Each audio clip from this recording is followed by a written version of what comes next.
তারপর ওই যে কথাগুলো বলছিলাম আমার নিজের সম্পর্কে নিয়ে, তারপর এইগুলো নিয়ে, এই রাজনীতি নিয়ে, এই কাজকর্ম নিয়ে ছোট থেকে জীবনে কত মারামারি কাটাকাটি, কত গ্যাঞ্জাম, কত কিছু হলো।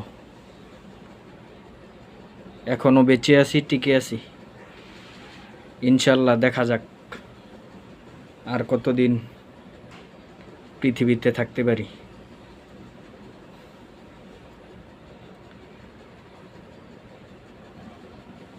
আমি আল্লাহকে প্রচণ্ড ভয় পাই।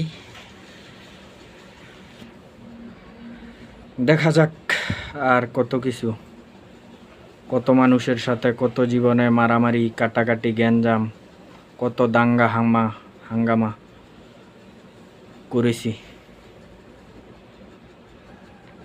এই কাজকর্ম রাজনীতি নিয়ে। ছোট থেকেই আমি যে পরিবারে জন্মগ্রহণ করেছি তারা শুধু মারামারি কাটাকাটি এগুলো নিয়ে ব্যস্ত ছিল।